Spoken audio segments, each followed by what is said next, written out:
Assalamualaikum warahmatullahi wabarakatuh. Kami dari kelompok 4 akan membahas mengenai laporan operasional dan laporan perubahan ekuitas. Yang pertama akan dijelaskan dengan Ing Madia Kurnia Sandi. Baiklah teman-teman, terima kasih kepada Titin. Pada saat ini saya akan mencoba menjelaskan mengenai pengertian laporan operasional. Nah teman-teman, laporan operasional ini disusun berdasarkan PP atau Peraturan Pemerintah Nomor 71 pada tahun 2010, yang mana hal ini juga sebelumnya telah dicantumkan atau di-upgrade pada PP atau Peraturan Pemerintah Nomor 24 tahun 2005, yang menyatakan bahwa setiap Pemda atau pemerintah daerah wajib menyusun laporan operasionalnya. Nah teman-teman, pada PP 71 tahun 2010 ini dan di-upgrade dari berdasarkan PP nomor 24 tahun 2005, LO ini menyajikan laporan atau pos-pos laporan keuangan sebagai berikut. Yang pertama itu pendapatan, yang kedua itu beban, yang ketiga itu pos surplus defisit dari kegiatan non operasional, yang keempat itu pos luar biasa, yang kelima itu surplus atau defisit dari laporan operasional tersebut. Nah teman-teman, laporan operasional disusun untuk melengkapi laporan dari siklus akuntansi akrual atau sering disebut dengan full actual accounting cycle, yang disusun dengan tujuan sebagai berikut. Yang pertama itu sebagai untuk mengetahui laporan perubahan ekuitas dari neraca mempunyai keterkaitan atau hubungan yang dapat dipertanggungjawabkan. Yang kedua yaitu untuk membedakan antara laporan pertanggungjawaban dengan laporan kinerja keuangan yang ada di Pemda. Tujuan ketiga diadakannya atau dibuatnya laporan operasional ini yaitu untuk mengetahui kinerja operasional tersebut pada pemerintah sesuai dengan periode tertentu. Yang keempat yaitu karena laporan operasional atau LO mempunyai nilai prediktif, yang mana nilai prediktif ini bermanfaat untuk membantu memprediksi laporan atau proses neraca selanjutnya di masa akan datang. LEO atau laporan operasional wajib disusun oleh SKPD atau Satuan Kerja Perangkat Daerah dan PPKD atau Pejabat Pengelola Keuangan Daerah. Nah teman-teman, di PPT terdapat tabel sebagai contoh dari tabel 52, yaitu laporan operasional pemerintah Bandung yang telah sesuai dengan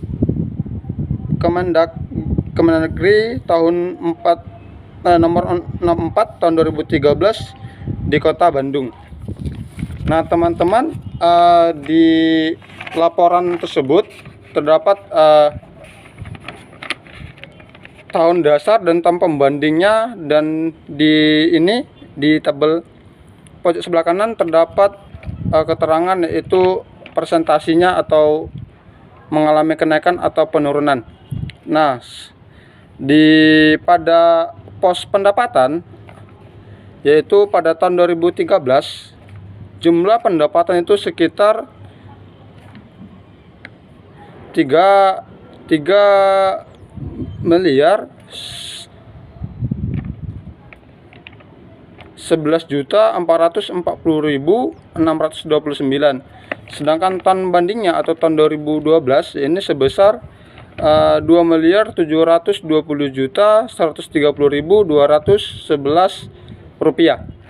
Nah, pada laporan pos pendapatan ini terdapat mengalami surplus atau kenaikan ya, yaitu sebesar 29.310.418 rupiah. Teman-teman bisa lihat di hasilnya, yaitu di tabel di pojok sebelah kanan, masalah mengenai perbandingannya. Nah, untuk selanjutnya itu pada pos beban.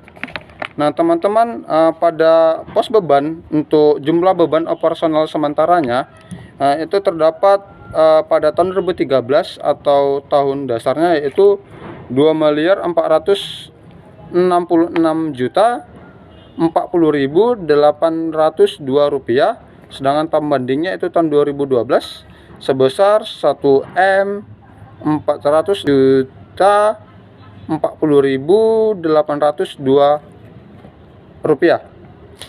Pada beban operasional sementara ini mengalami surplus juga penaikan, yaitu sebesar 298.140 rupiah. Baik teman-teman, mungkin itu dari penjelasan saya. Untuk penjelasan materi selanjutnya akan disampaikan oleh rekan saya, yaitu Titin. Kepada Titin saya persilakan. Baiklah, saya akan melanjutkan pembahasan dari Ingmadia Kurniasandi. Selanjutnya beban transfer. Beban transfer bagi hasil pajak di tahun 2013 1.044.000, di tahun 2012 1.010.000. Kenaikan atau surplusnya sebesar 34.000. Beban transfer bagi hasil 2013 kosong, di tahun 2012 2.030.001. Jumlah beban transfer di tahun 2013 1.044.000, sedangkan di tahun 2012 sebesar 3.040.000. Jumlah beban keseluruhan pada tahun 2013 2.461.846.449, sedangkan di tahun 2012 1.989.745.702.050. Jumlah surplus dari operasi pada tahun 2013 545.389.426. Di tahun 2012 730.384.509.812. Kenaikan atau penurunannya 185.985.726.386. Data surplus atau defisit kegiatan non-operasional kosong sesuai dengan data yang ada, oleh karena itu nominalnya kosong. Surplus dari kegiatan non-operasional lainnya di tahun 2013 2.500, di tahun 2012 500. Kenaikan atau penurunannya 2.000. Jumlah surplus non-operasional di tahun 2013 2.500, di tahun 2013 2.500, di tahun 2012 500. Kenaikan atau penurunannya 2.000. Data defisit non-operasional kosong sesuai dengan data perolehan yang ada, oleh karena itu nominalnya kosong. Jumlah surplus atau defisit laporan operasional di tahun 2013 545.398.785.926, sedangkan di tahun 2012 730.384.510.312. Kenaikan atau penurunannya 184.985.724.386. Di sini teman-teman bisa lihat contoh format laporan operasional Pejabatan Pengelolaan Keuangan Daerah. PPKD laporan operasional untuk tahun yang berakhir sampai dengan 31 Desember 2013 dan 2012. Di sini ada pendapatan asli daerah, pendapatan transfer, lain-lain pendapatan yang sah, Ada beban operasi, beban transfer, surplus atau defisit dari kegiatan non-operasional, surplus non-operasional, pos luar biasa, dan surplus atau defisit LO. Berikut juga contoh format LO bagi SKPD.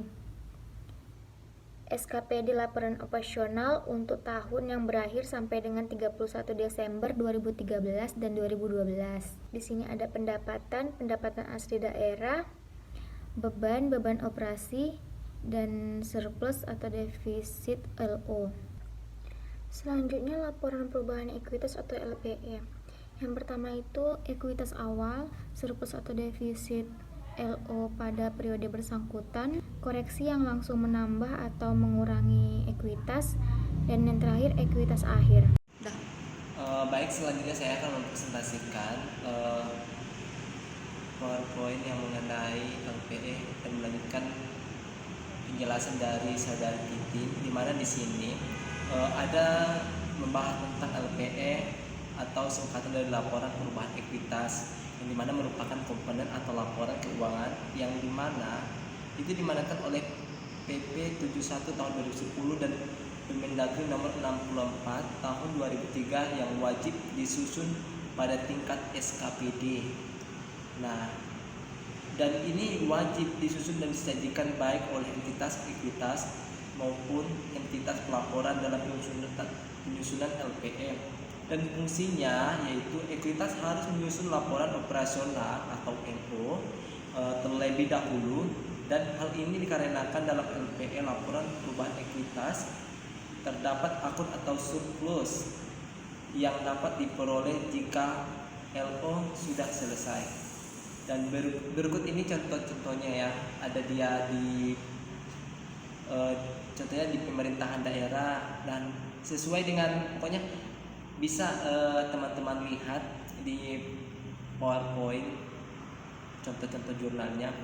Dan di sini juga ada beberapa dampak contoh dari kumulatif perubahan kebijakan ekuitas akuntansi atau kesalahan mendasar, yang diantaranya yaitu yang pertama itu ada koreksi piutang, yang kedua koreksi penyisihan piutang, yang ketiga koreksi nilai investasi non permanen, dan yang keempat penyesuaian hasil sensus aset tetap, yang kelima penyesuaian eliminasi ROK SKPD dan ROK PPKD, dan yang terakhir yaitu koreksi nilai pendapatan pajak.